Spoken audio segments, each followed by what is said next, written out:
Bueno, buenos días. Soy el teniente coronel de ingenieros José Luis Guillermo Sol Pineda. Yo estuve en el batallón Atlacat, en la primera compañía, bajo el mando pues de mi capitán Balmore Vigil. Y la historia pues que voy a contar ahora nos ocurrió en el volcán de San Salvador y más precisamente, más localizándolo, es en la finca San Francisco, ubicada al norte del volcán de San Salvador. Conocido como la Sanchico, La Sanchico, popularmente, así es. Esta situación ocurrió el 24 de septiembre del 90. La información que nos habían proporcionado era de que ahí en la finca San Francisco había un fuerte número de guerrilleros, era un campamento guerrillero donde pues ellos realizaban adiestramiento. Toda esta zona del volcán, recordemos que todas esas fincas cafetaleras eran fincas que fueron abandonadas precisamente por el accionar guerrillero. Entonces el café y todas las arboledas y arbustos pues habían crecido bastante. Entonces le permitían a la guerrilla esconderse y hacer sus actividades clandestinas. Por la dificultad precisamente también de la vegetación que existía en el volcán, en la zona pues, donde íbamos a accionar, en la finca San Francisco, se estableció como punto de evacuación una cancha de fútbol ubicada al norte de la finca Santa Isabel. Era una canchita pequeña. Entonces se había coordinado y aprovecho la oportunidad ahí a agradecer el esfuerzo que siempre tuvieron los pilotos para con el batallón Atlacat en todas las operaciones en que estuvimos, tanto de abastecimiento, apoyo aéreo estrecho como evacuación. Entonces se había coordinado en esta ocasión para que en caso de que hubiesen heridos, la evacuación se hiciera desde esa canchita, y se había asignado pues un helicóptero de los U-500, creo que era la designación. Entonces esta finca Santa Isabel estaba aproximadamente a 1,5 kilómetros en la carta, viéndolo en la carta de la finca San Francisco. Recordemos que estamos hacia el norte. Entonces esta finca Santa Isabel está mucho más alto de donde estaba la finca San Francisco. Entonces estábamos en bajada. Mi capitán Balmore Vigil en ese momento se quedó, no recuerdo si era mi capitán, si era mi teniente Echegoyen Martínez, que todavía estaba con nosotros, sí, y estaba mi Charlie africano, sí. Santos Sadilio Cruz Turcios, sí. Y mi persona, éramos los comandantes de sección. Entonces, pues entramos, usted se quedó con mi Charlie Echegoyen, que iba a ser el nexo entre, si en caso tuviéramos bajas, nosotros íbamos a llevarlas hacia la sección de mi Charlie Echegoyen Martínez, y de ahí usted, esa sección se iba a encargar de hacer el desplazamiento hacia la cancha de fútbol para la extracción pues, en helicóptero. La idea fue que mi Charlie africano, Santos Adil Cruz Turcios, entró al oeste de la finca San Francisco. Él se desplazó y en ese desplazamiento él empezó, recuerdo yo, a escuchar ruidos. Dijo que había escuchado ruidos y movimientos, al parecer movimientos de la guerrilla. Mi objetivo, yo entré por el lado este, y mi objetivo estaba más arriba del casco de la finca San Francisco. Mi objetivo era la casa, por decir así, la casa de campo que tenía los dueños pues, el casco de la finca. De la finca, así es. Entonces, el propio casco en sí, o sea, La hacienda en sí, donde se procesaba todo el café, se recogía, pesaba y todo, estaba más abajo. Ese era el objetivo de mi Charlie Cruz Turcios. Entonces, yo recuerdo que logré entrar sin ninguna novedad y consolidé mi objetivo. Escuchando pues que mi Charlie Cruz Turcios manifestaba que oía ruidos y que iba él con cuidado y que avanzando y que todas esas situaciones, me recuerdo yo que uno de cipote, ¿verdad?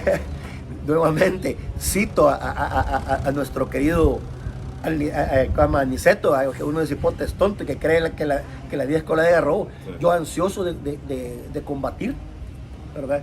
Le dije, mire, Charlie Santiago, dígale a Africano que mantenga posición, porque si a él probablemente ya lo detectaron. Voy a maniobrar yo y voy a continuar siempre hacia el oeste, hacia el este, de este a oeste, y voy a entrar al objetivo de Africano. Así, en caso de que yo tenga contacto con ellos, él sirva pues como una especie de yunque. Sí, empujarlos hacia él, así es. Sí. Entren en combate conmigo, ellos le van a ir a caer a él, indudablemente. Y efectivamente, así fue. Así hice. Entré y íbamos caminando sobre la calle principal, calle de tierra, pasando enfrente de todas las galerías y las construcciones que habían ahí. Que por cierto eran construcciones ya abandonadas. Sí, por supuesto. Ya todo deteriorado. Sí, así es.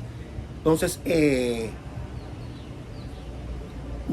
a mí siempre me gustó pues ir adelante, ser de los primeros, porque así pues yo podía evaluar cuál era la necesidad.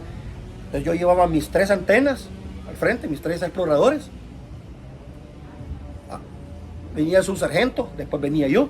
Usted como el cuarto, quinto, digamos. Cuarto, quinto era mi radiooperador. Detrás de mi radiooperador yo traía la el francotirador y la M60, porque mi concepto era contacto, francotirador, vení, o 60, sí, acá. Sí.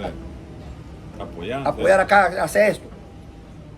Esa era la situación. Y mi radiooperador, pues por supuesto, sí, para hablar con la otra patrulla, sí, ¿verdad? Mira, maniobrar por tal lado. Pues habíamos avanzado y ya los exploradores habían llegado y habían entrado al corredor de la construcción. Yo iba llegando hacia a una puerta. Por supuesto, veníamos con una separación entre hombre y hombre, pues aproximadamente de 2, 3 metros. No, quizás más. Sí, 2, 3 metros, una cosa así. Recuerdo yo que llevaba mi carabinita M16 recortado y llegué y esto estaba una puerta, y en el momento en que yo empujé la puerta recuerdo haber escuchado la explosión. Mi primer pensamiento, Dios mío, me maté, porque yo creí que al empujar la puerta había activado la mina. Entonces, solo cerré los ojos, pero bueno, no pasó nada. Al momentito escuché que cayó algo atrás de mí. Me volteé y entre el desplazamiento de mi persona y el operador había caído el fusil del francotirador partido en 2. Y en ese momento el radiooperador, que yo precisamente también lo había escogido, ¿verdad? Porque era un radiooperador muy cobarde, ¿verdad? Y ya lo había amenazado yo de que no, mira, vos vas a andar a la par mía. A mí yo no tengo miedo. Aquí vos vas a andar a la par mía. Y si no andas, ya vas a ver lo que te va a pasar. Ya lo tenía bien sentenciado. Entonces me recuerdo que venía encarrerado él hacia donde yo estaba. Desde en ese momento me volteé y digo, no. Y le ordené a toda mi columna, todo el mundo, rodilla en tierra. Tengan cuidado, hay campo minado. Aquí muchos podrán decir, hey, este se cree Rambo y todo, pero la verdad es que los testigos a mis palabras son mis soldados. Sí, claro. En ese momento yo regresé, empecé a caminar y ver mis huellas para poder llegar hasta donde estaba el soldado. Pero espéreme, cuando usted vio caer el fusil de francotirador partido, lógicamente hubo una explosión. Sí, por supuesto, pues sí, es lo que le digo yo, que al momento que yo empujé fue que oí la explosión. Y yo asumí que esa explosión había sido activada por mi persona, pero no, había sido activada atrás en el pateo de la mina. Y en fracciones de segundo cayó el fusil ahí. Exactamente. Ya.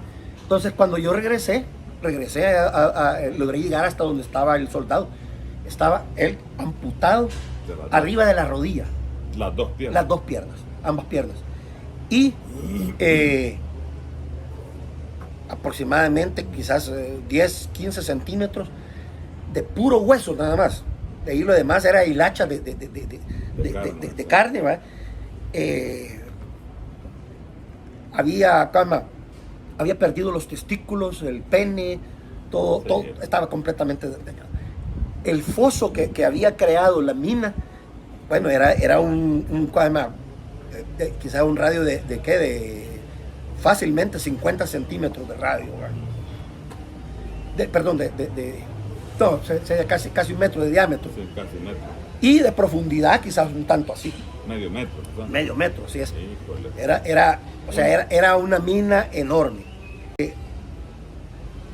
Esta es una de las cuestiones. Yo guardo este yatagán de recuerdo, que fue el que me acompañó y que me sirvió para atender en ese caso al soldado herido, y me sirvió en otras oportunidades a otro. Tuve la buena mala suerte de estar cerca del soldado herido y yo ser el primero en atenderlo. Yo este yatagán lo andaba con un filo increíble. Entonces, con este yatagán corté el uniforme. El uniforme y le corté el cinturón de equipo. Tan filoso lo andaba. Sí, porque es lona gruesa. Lona gruesa, así es. Nylon, mejor dicho. Entonces, en ese momento, recuerdo yo que llamé al enfermero, y el enfermero cuando llegó y vio que era, porque esa era otra situación, habían sido promocioncitas de soldados, habían entrado juntos. Creo que en cierta ocasión usted contó de que nosotros como batallón Atlacat por lo general no reclutábamos, sino que eran los mismos soldados que convencían a otros compañeros de ellos para que se vinieran. Amigos, vecinos. Amigos, vecinos. Entonces, no estoy muy seguro si esa era la situación de este. Entonces, cuando vio, él no hallaba qué hacer. Me tocó a mí calmarme y asumir mi posición de líder, ¿verdad? Y decirle, mira, ponerle la solución K para pararle la hemorragia, ponerle la dipirona para el dolor, sacar apósitos, pongámosle apósitos acá, porque en el momento no había sangrado, porque por supuesto la detonación había sellado prácticamente las venas y arterias. Sí, le quema. Así es un quemón también. Pero también acordémonos de que el corazón es una bomba. Sí. Y el soldado comenzó a querer incorporarse y ver. Y se logró ver que estaba amputado. Entonces eso empieza, la presión arterial empieza a subir. Entonces eso comienza a bombear más sangre. Entonces había que pararlo. Entonces con apósito lo tratamos de parar esa situación. En ese momento yo me recuerdo, le hablé a los antenas, miren, había un barandal muy similar al que tenemos acá, pero este metálico, esa era de madera. Arranquen esos barandales, y quítense las camisas, hagan una camilla improvisada para evacuarlo. Radiooperador, vení. Ya empecé a reportarle a usted, mire, he tenido una baja, lo estoy atendiendo ahorita, prepárese para que voy a evacuarlo lo más pronto posible para hacer el procedimiento.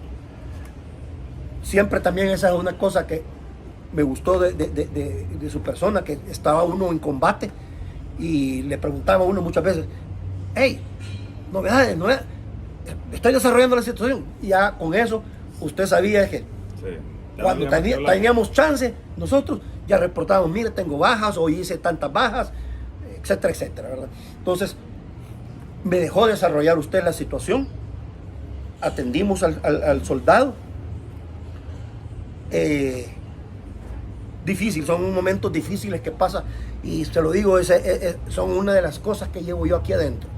Hay otra cosa importante del enfermero, que hay que decirlo, que no fue que el enfermero se acobardó, sino que ahí surge la parte humana, no porque sea buen guerrero, no porque sea un gran soldado, no quiere que no tenga sentimientos, al contrario, los sentimientos afloran en que no recordamos si era vecino, era medio pariente, era un gran camarada de él. Entonces, al verlo en esa situación, con seguridad, este enfermero había atendido a otros en iguales o peores condiciones. Correcto. Pero correcto. no es lo mismo ver a su casi hermano en esa situación. Entonces es ahí que, repito, surge la parte humana. Exactamente. Entonces, es oportuno decir esto, ¿verdad? Así es.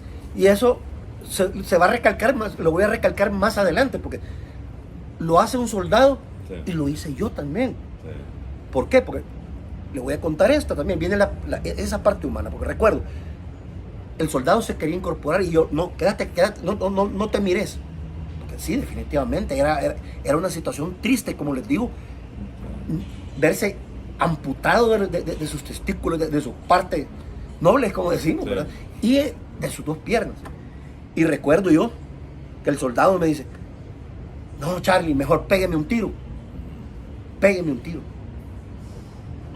Entonces, Sí. ese golpe. Sí. Y vengo yo y también viene la parte humana, como decimos. Le digo yo, no tire, no te puedo matar. Yo te voy a sacar. Yo te voy a sacar de acá. Se lo dije. Empeñé mi palabra ahí, que es la parte, es lo que le digo, es la parte humana. Sí. Entonces, efectivamente, bueno, rápidamente llegamos, lo montamos en la camilla y en el desplazamiento desde el lugar de la explosión para llegar hasta donde usted estaba con la sección de mi Charlie Puñal, Chagoyán Martínez,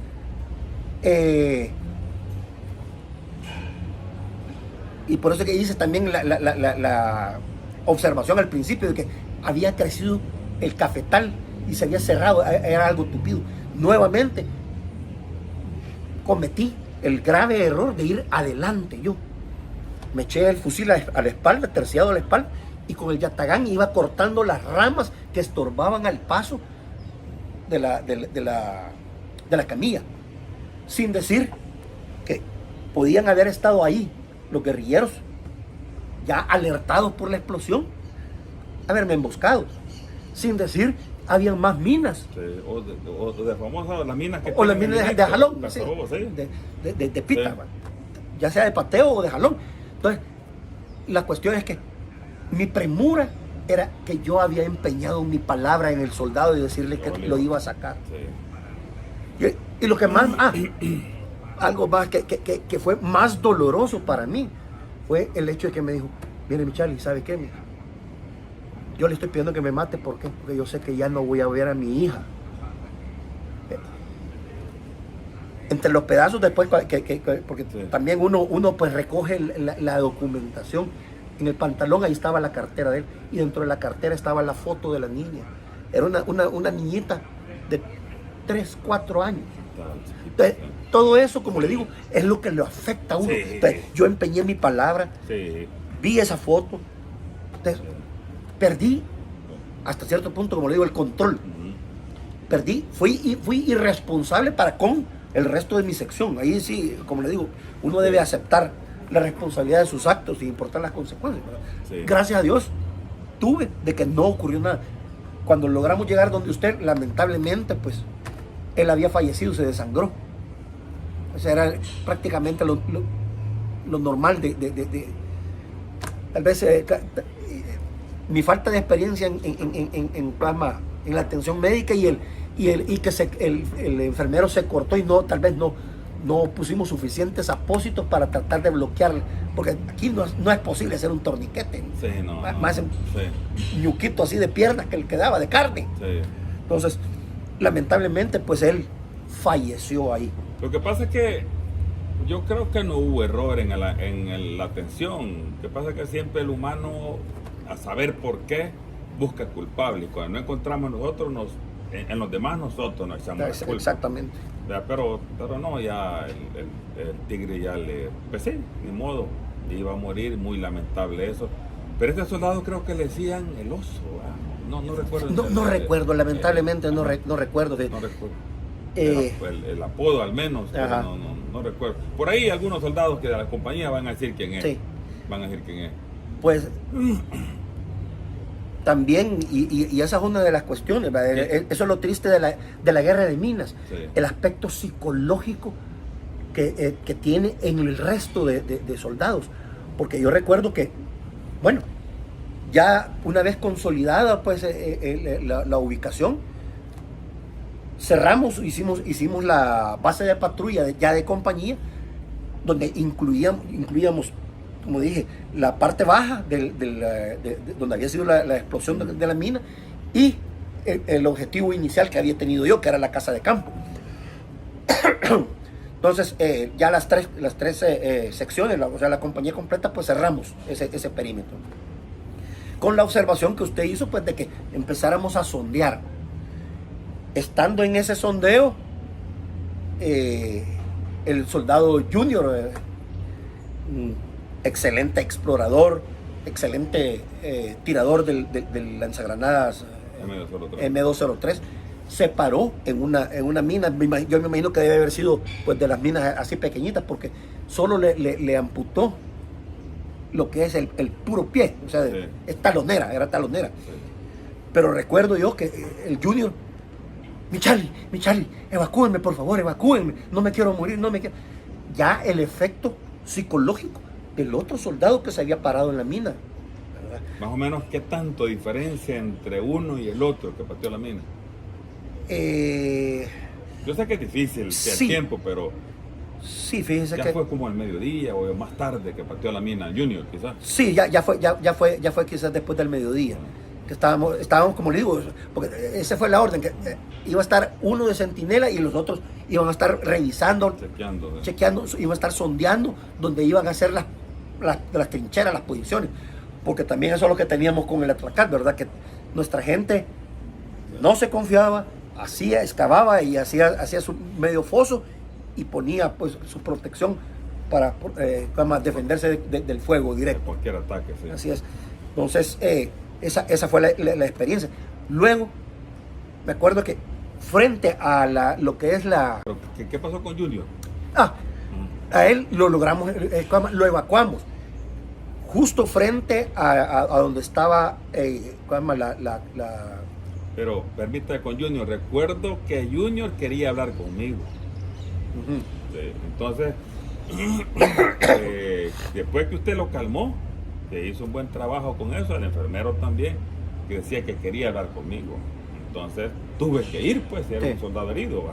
Además, porque Junior yo ya lo conocía, pues, de que venía no sé, sí, desde recluta. Entonces, y con Junior era un soldado serio, ¿va? De poca broma, era un buen soldado. Sí. Entonces, pero por alguna razón siempre le gustaba hablar conmigo. Y entonces quería hablar conmigo.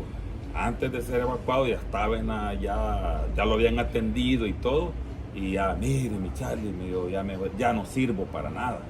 Entonces, no te preocupes, ya estaba evacuado, entre poco vas a andar aquí. No, mire cómo esto no, ya vas a ver, vas a andar aquí, y si acaso vas a tener una pequeña prótesis, mira cómo se fue el anterior. ¿Ya? Entonces vos vas a estar, había que decirle algo, palabras, sí, correcto, que darle ánimo. Entonces solo él quería verme, quería escucharme, y ya ratito, pues un par de minutos, ya la evacuación. Es que ese es el papel de nosotros, sí, como líderes. Duro, algo difícil. Así es. Pues la cuestión es que la evacuación de él, me recuerdo que se hizo a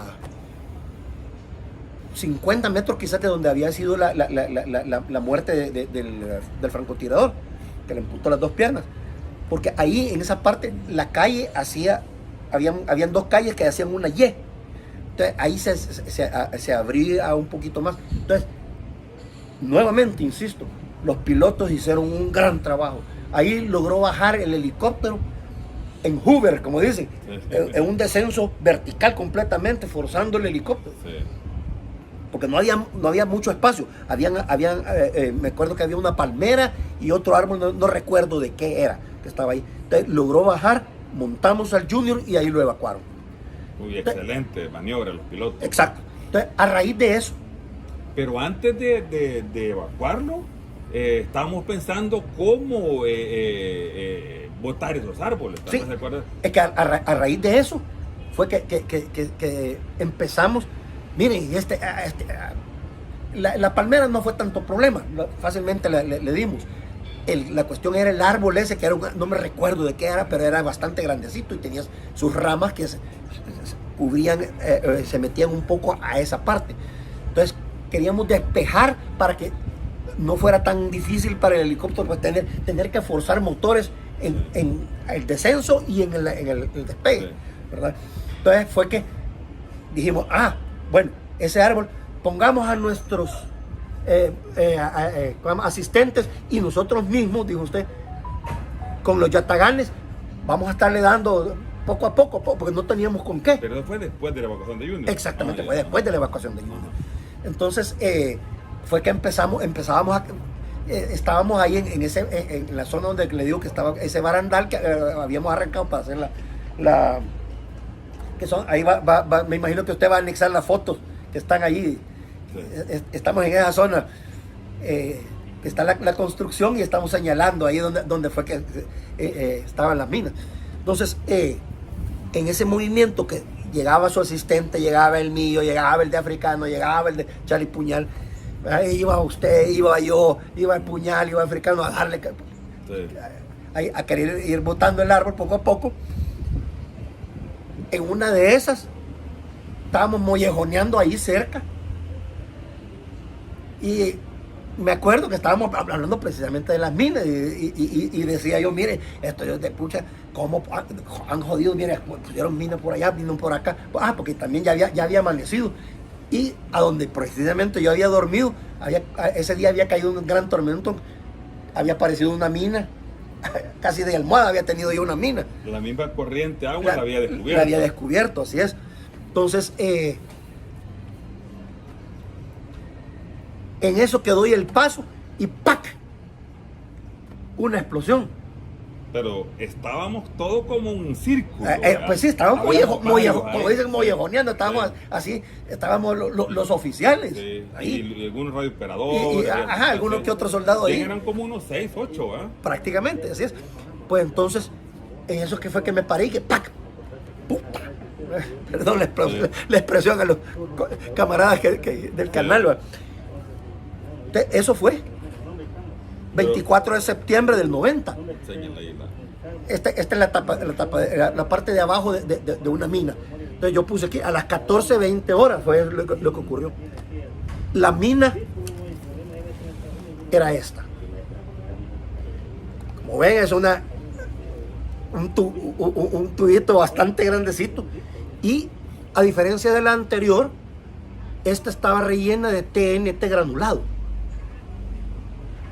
Y no conformes con la cantidad de explosivos que llevaba, aquí al fondo le pegaron como esquirlas trozos de hierro, de varilla de hierro, afianzadas con cinta, con tape, digamos. Tape, ajá. Sí. Entonces ahí están las esquirlitas pues que eran pretendidas. Entonces me imagino yo que una mina así fue la que me mató al francotirador y que esas esquirlas son las que le volaron el pene y los testículos. Entonces el sistema de esta mina esta es una mina activada por pateo, y lo que hacían es que la batería, pues como ven aquí está también con tape, con cinta aislante. Esta estaba al interior.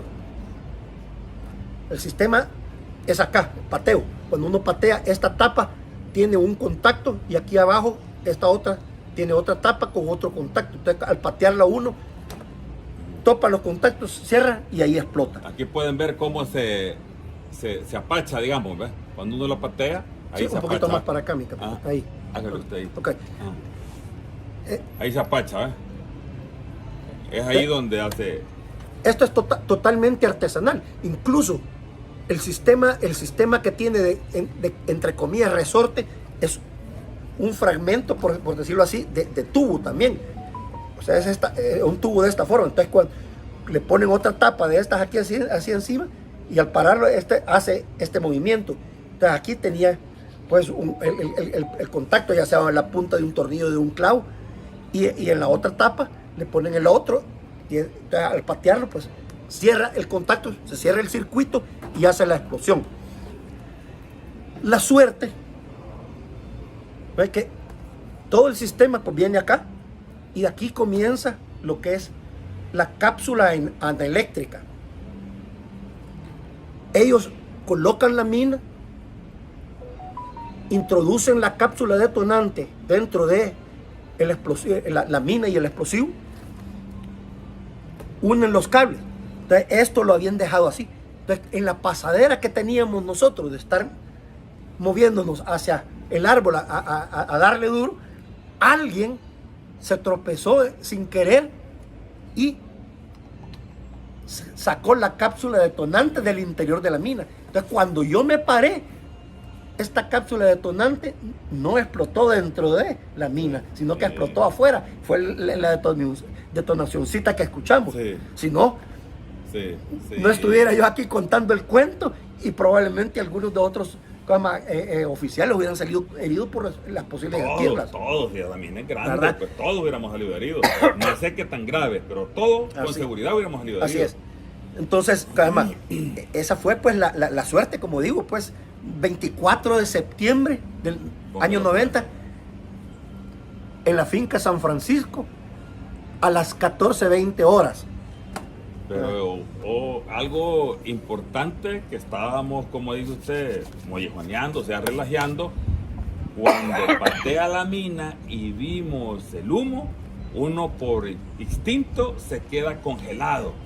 Solo mueve los ojos lentamente para un lado y otro, como pensando que si lo muevo más rápido va a activar otra cosa, otra mina. Y se queda uno frisado, y en pues, algunas quizás hasta en posición fetal, ¿va? Que te cubre la cara, qué sé yo, y nos quedamos un ratito ahí, no sé, unos par de segundos, y ya comienza, no sé si aflojar los nervios, y alguien comenzó a hablar, y ahí ya se rompe el hielo ahí. Híjole, pero son segunditos. Sí, son segundos tensos, son segundos críticos. Sí, había un soldado fallecido, y había habido ese mismo día el Junior amputado. Entonces la cosa estaba bien clara, estaba minado. Así es. Entonces, gracias a Dios pasó eso. Así es.